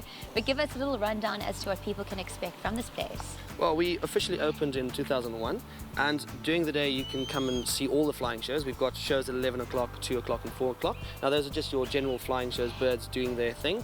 And then at 3 o'clock we've got the secretary bird feeding, which you can see the simulation of a secretary bird hunting a snake. So it's not a real snake, but you can still see them kicking and powering on and so on. And then 4 o'clock is our last flying show of the day. And then there's also a great story behind why this place was born. Tell us the story. Well, the owners, their father was also a falconer and so on, and that just the love of the birds came down with them. And when they moved down to Cape Town, they saw the need for a rehab centre. So they started in 2001, and we've been releasing and rehabilitating birds from then. And our success rate is about 65 to 70% of the birds. And lastly, this little guy who's looking for some attention and love, what is his name? So this guy over here, this is little Baymax. He's one of our little barn owls that we use for shows as well as educational purposes. So he gets taken to off-site events, to schools, and just educating the public on the importance of owl species in the wild. Because unfortunately, a lot of people are still using poisons. These guys get second-hand poisons, and they don't survive that much. So now we can take these guys out and you can see them flying, you can hear how soft they are and feel how soft they are as well. Well, I learned so much. Thank you so much. This was an incredible day and we'll definitely be back. Pleasure having you guys here. The farm has also innovated the visitor experience by combining green technology and a whole lot of fun with Segway tours. This two-wheeled, self-balancing electric vehicle is definitely not limited to shopping centre security, and guests get a quick driving lesson and safety instructions. All right, so you've advanced from the tortoise mode to the hare. Yes. We're going to take you off the tortoise mode and put you in the faster mode. Yeah, I'm ready. There are 3 different tours to choose from, and along the way you can get a first-hand look at the biodynamic and sustainable farming practices, including sampling some of the produce straight off the vines and in the organic vegetable patch. Eric, for someone who's never tried this before, beautiful Spear Estate, perfect for sunset. Tell us more about what you guys have got. Right, so we train you how to ride the Segway, of course. We bring you out here on the farm. There's loads of space with the vineyards and the mountains in the back. You can take it all in with the wind in your hair. And then for someone who's never given it a go, what are some top tips and why should they add it to their list? Well, it's unique, right? You can see the vineyards or walk to vineyards normally, but now you can do it on a Segway. You can have fun while seeing the vineyard. Gliding through a wine estate certainly is an experience to remember, but if you're looking for something a little more chilled, there are also exquisite boutique estates which offer quiet tranquility at sunset. Our last stop on the Stellenbosch adventure route brings us to this incredible property of Webersburg, steeped in history and dating all the way back to 1796. This has been one for the books. A weekend full of eagle encounters to strawberry picking to great wine and even better locations. This is Stellenbosch at its absolute finest. As always, you can explore with us and follow the journey on @WhereJosie and at the Weekend Edition. So until next time, cheers to another beautiful weekend of travels in South Africa.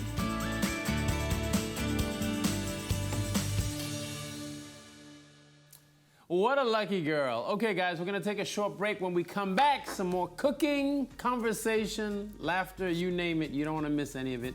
Weekend Edition will be right back. Still to come, we see if Henri Schoeman's drawing skills are as good as his athletic skills. And Brett Rogers visits the Night of 1,000 Drawings charity event in Johannesburg. It's a weekend, yeah. It's a weekend, yeah. Welcome back to the Weekend Edition. If you're looking for inspiration, it doesn't get any better than this. We're sitting here with a triathlete, an Olympic champion triathlete, Henri Schoeman. What's your training regimen like?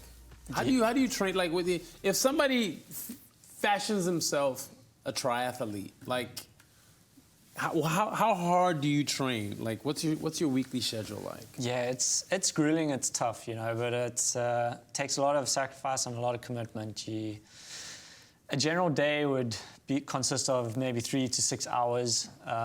You know, sometimes I'll do all 3 disciplines in a day. 6 hours of training a day? Yeah, plus a gym or core session. And how much sleep, man? Yeah, well, I try and get 8 hours of sleep, but... What do you mean you try?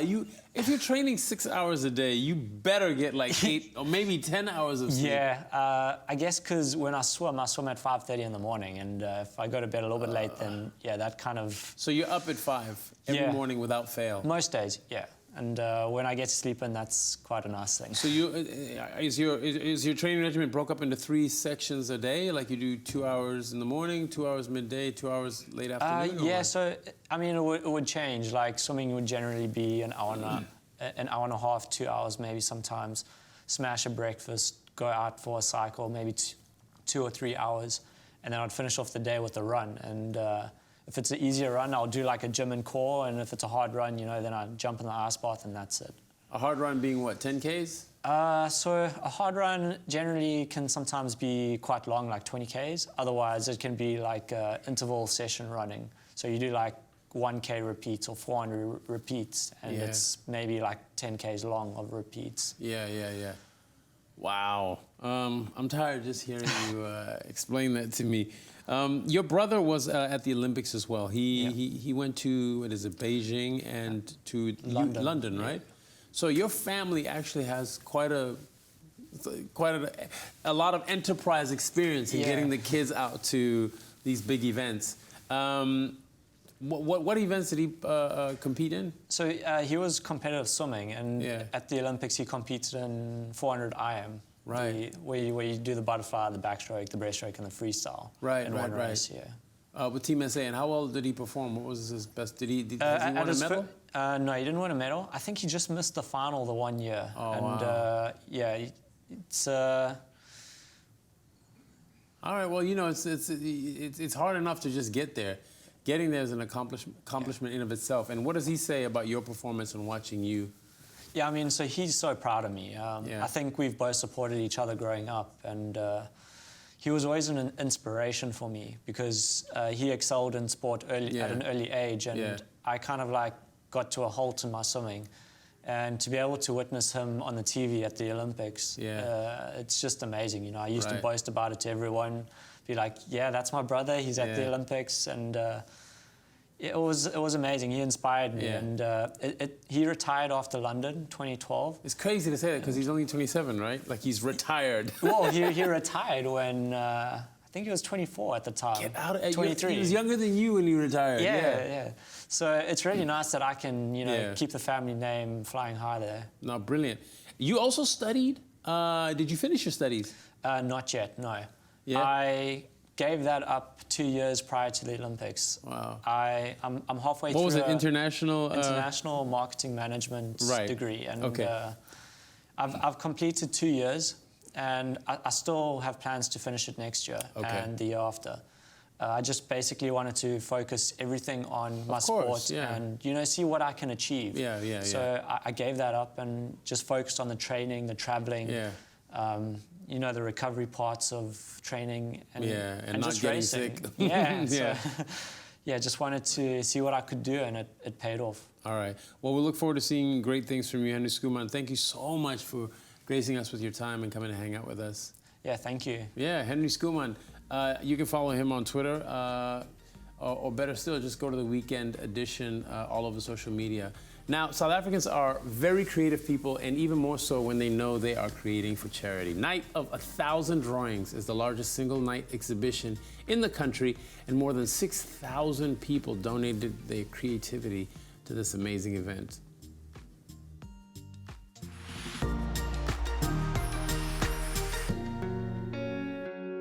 Joburg's inner city has quickly become an art hub, and so when you combine willing volunteers, a charitable cause, and a whole lot of creativity, you get Night of 1,000 Drawings.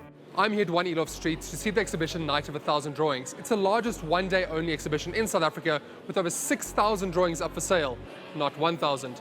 All of the proceeds go to charity. It's a pretty remarkable experience. Why don't you get involved next year? Literally anyone can donate a piece of art to this unique exhibition. All of the proceeds from the sale of the art goes straight to Streetlights, which is setting up primary schools to benefit learners from low-income households. Kelly, tell me about yourself and about what you're doing here tonight. So my name's Kelly. I own an event company called The Squad, and I have been involved in Night of 1,000 Drawings for 4 years. took it back on 2 years ago, and we're here tonight for the biggest one-night-only exhibition in Johannesburg. What are some of the biggest challenges that you have creating such a big event like this? It's getting people to get involved. I think everyone gets very excited about it. They forget that it's for charity. They come out for a good night, and the focus has to be about the charity. Getting the artwork in is a huge challenge, and getting people to volunteer. It really is a challenge. We do this for the love, we don't do it for the money, and we do it because we want to give back. It's very important to us. Is this a strictly Joburg-based event, or is it elsewhere? No, so it started off in Johannesburg as an inner city project. It is now global. So about to start one in Hong Kong, Amsterdam, London, Cape Town International. And we're hoping to grow it. So if anyone else is interested, we can take it to Bloemfontein. Bloemfontein. That's truly global. Last year, the exhibition raised 100,000 Rand, and the goal for 2016 was to double that. The only rule is the art had to be A5 in size and could be anything from a doodle to craft work. There are over 6,000 pieces here at 1,000 drawings. It's an incredible achievement from all over the country. The one thing you'll notice is the amount of effort that people put in. Have a look at this.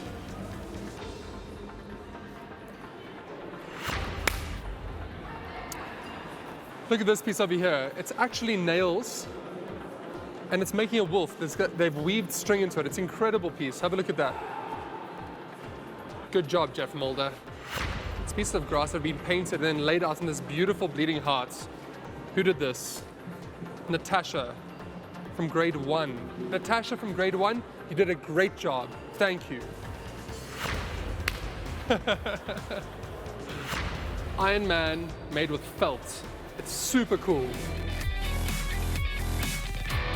The event itself is a whole lot of fun, but it wouldn't be possible without the work of an extraordinary team of volunteers doing their bit for charity.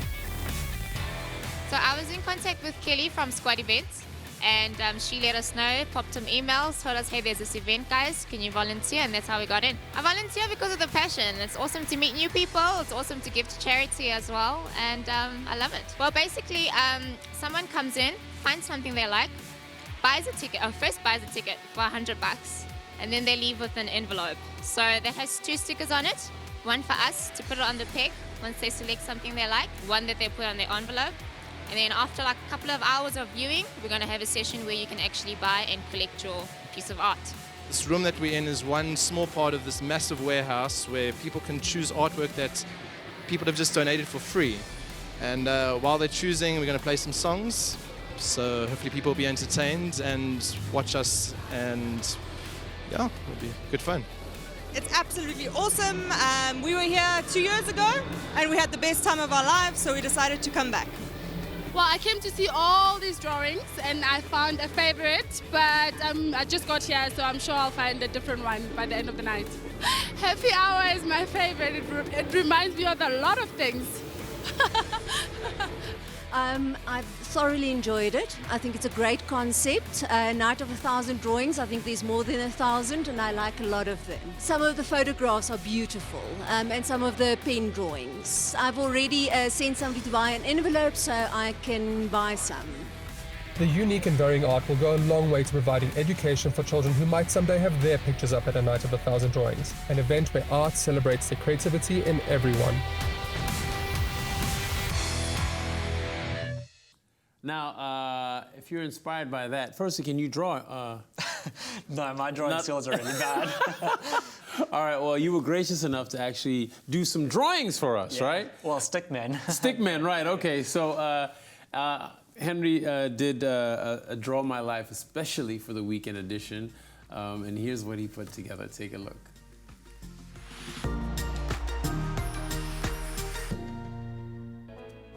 Hi, this is Draw My Life by Henri Schoeman. I was born as a little chubby kid in Vereeniging, where nothing really happens. I guess I only slept. At an early age, I moved down to Durban, and I literally spent every day on the beach with my brother. My dad always inspired me, as he was always involved with sport as I was growing up. When he was running on the track, I would always be there and just doing my own thing running. In my high school years, I used to be a competitive swimmer and I swam a lot with my brother, and I got a lot of support from him and we used to cheer each other on. When I turned 18, I matriculated from high school And that was the moment when I decided to switch over from swimming and think about doing triathlon very seriously. In 2011, I had a life-changing moment and I crashed on my mountain bike.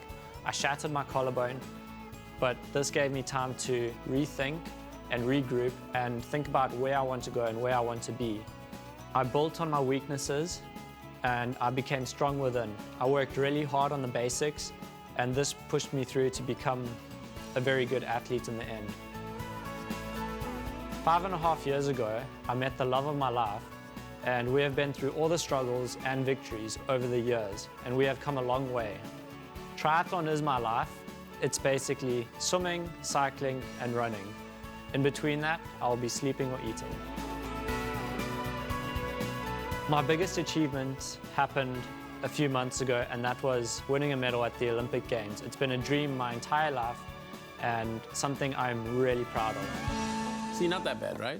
No, not at all. Yeah, you can't draw, but you know, we helped you a little bit. Yeah, the editing did really well. Yeah, right. I think it looks really good. Right. Well, Henri, thank you so much once again. Thank you. Guys, we're going to take a short break. The weekend edition continues after this. Coming up, Annemarie Robertson makes a delicious macerated paprika pineapple with coconut, honey, almond crumbs, amaretto, and mascarpone. It's a weekend, yeah.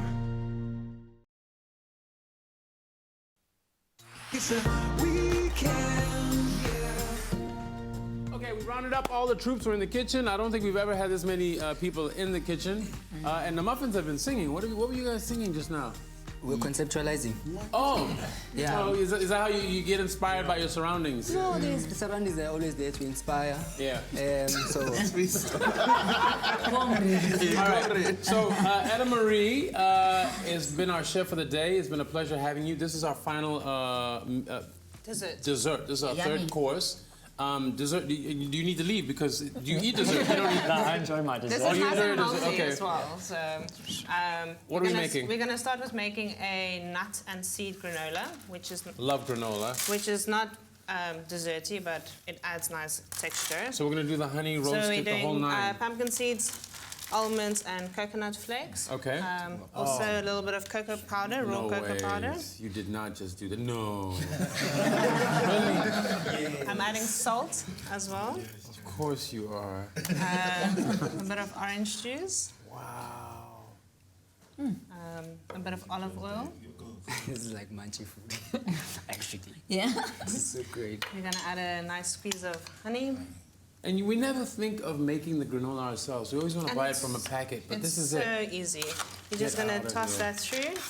And now this just goes into the oven at 160 Yeah. for maybe 15 minutes. Right. And then what you'll end up with is, if you just look over here, you can steal a piece. It's a nice, crunchy, You don't have to toasted. ask me. I'm gonna granola. I'm here. I'm here And for look at that. how all the chocolate is stuck to the Yeah. almond. Nice and sticky, crunchy, Mm. and Oh my goodness. it's actually Girl. there's Wow. no, it's healthy as Right? well. There's no sugar. It's just honey. Wait a minute. Yeah, you said, she said that it's healthy. There's no sugar. There's just honey. Is honey a safe sugar or not? Like, will I lose weight off of this granola? It's better than Yeah? better than sugar. It's better than, I know it's better than sugar. Okay, cool. Okay. Then with Wow. that, we're serving Mm. some pineapples. You can just cut it up however you want. I'm keeping it quite chunky. Just going back to the granola, It- could just we grab have one this? more, and then Is this you like can a have it. breakfast granola as well, or Yeah, this you is can. more for this You can dessert? have it Okay. this with yogurt as well, Okay. definitely. Then we're adding some paprika. All right, I don't know about that, but. No, you haven't been But paprika. Didn't you go to the beach when you were a kid and you had this on a stick? Okay, it is a Durban Remember on thing. the stick at the beach? And I'm also adding icing sugar just to. But the paprika adds like a meatiness and a smokiness to Yes, the, right? and it makes it amazing. Exactly. Okay. So you're just gonna toss this through, just to let the juices of the pineapple come through, and it's gonna be. Yeah, just for the sugar What's to the white dissolve. thing? Is this custard? That's icing sugar. Icing. Yeah. Oh. Once again, I'm gonna Wow. add some salt. I quite like salt in dessert. If you haven't tried Like salt. Yeah. so you're just gonna pack that on a plate. And this is also something that you can do before the time. It's no hassle, and it's nice and summery dessert. I was about to say, it looks like wedges, man. Yeah. Potato they wedges. are, It but doesn't they're look potato They're pineapple wedges. No, that you can't call them. Just gonna drizzle the granola over. Joe, there's cheese. No mascarpone cheese. And then to top it off, I'm gonna mix some nasturtiums. amaretto. Oh, okay. Some amaretto with some mascarpone. Amaretto, what's amaretto physically? It It's looks delicious. almond liqueur. Oh, then it is delicious. The way she says it. It's, yeah. So I only need half of this if anyone else wants. Don't worry, I'm here. There you are. Thank you very much. Cheers, guys. Still the morning. And then we're just gonna... What cheese is that? This is a mascarpone. Ooh, wow. It looks like ice cream. It does look like ice cream. Could have Yeah, been it's nice and Butter. thick, so we're gonna do some... Now, is that a plate for one or? No, this is again sharing. Yeah. You see all the people around the table. Right. Some mint. And then just gonna trade some mint over. Different colors, Bob. Different colors. And there we go. Different That's colors. it. Wow, that's like an inverted cake, if you will, right? You know? The other way around. Pie. No. All right. Well, we're gonna have some. Do any of you guys want to try it? Who wants to try it first? They need to try it. Mr. Dessert. Yeah, since dessert time. All right. Well, Would you while he like a does fork? that, we're gonna take a short break. The weekend edition will continue just after this. Don't forget, guys, all our recipes are on Facebook. You can make this at home just as easily as we made it. We'll be right back. It tastes good. Still ahead on the weekend edition. Would you like to try the recipes from our herbs and spices menu today? Catch all the recipe details after the break. And the Muffinz give us one final performance exclusively for the weekend edition. It's a weekend, yeah. It's a weekend, yeah. All right, guys, we've come to the end of the show. People are high off the pineapple, it seems, hey? If you're wondering what we made and how we made it again, well, here's a quick recap as to today's dishes. Our theme in the kitchen today is inspired by herbs and spices. For the fish, mix together ingredients. Cover the fish and cure for 4 hours while you prepare the rest of the recipe. To make the basil dressing, mix together basil, olive oil, lemon juice, salt with white wine vinegar and blend with a hand blender. To assemble, thinly slice the fish and place onto costletters. Finish with drizzling of the basil dressing. For the sirloin, pan roast the sirloin with oil, butter, rosemary, garlic until meat has a golden brown color. Then cook in oven for 12 minutes. For the cauliflower, fry the florets until they are golden and toss in the curry powder. Drizzle with lemon juice and garnish with coriander. To assemble, carve the meat and place onto a plate over the cauliflower and dollop with a herb salsa. For the pineapple dessert, cut pineapple into preferred shape and mix together the paprika, icing sugar and sprinkle over pineapple. To assemble or serve in a bowl, sprinkle with nut crumble and end off with a dollop of mascarpone. For the full recipes, visit the Weekend Edition's Facebook page. All right, and it's just as easy as that. Don't forget the recipes on our Facebook page, The Weekend on 3. So, Joe, they've eaten, they've enjoyed their time with us. They need to give us their last performance. It's showtime. So it is showtime. So while they go and prepare, I would like to hang out with you while we wait for them to give us their last performance. Okay, cool.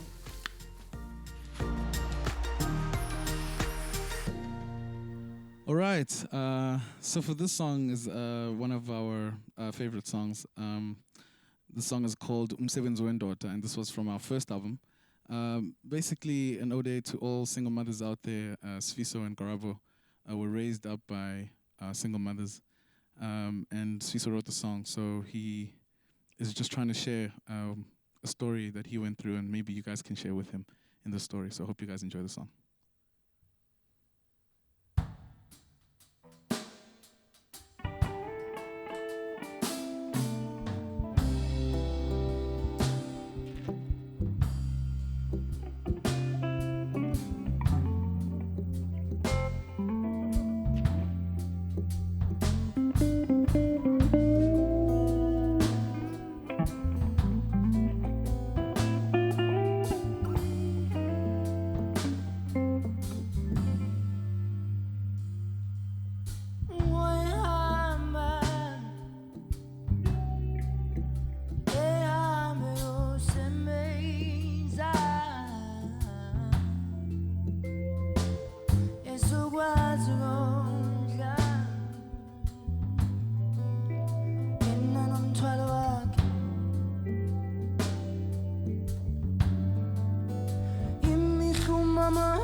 Very good on guitar.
Shout out to the Muffinz. Once again, we'd like to say thank you to all our guests, Scott, Henri, Annemarie, thank you so much. The Muffinz, you for joining us. Until next weekend, ta-ta.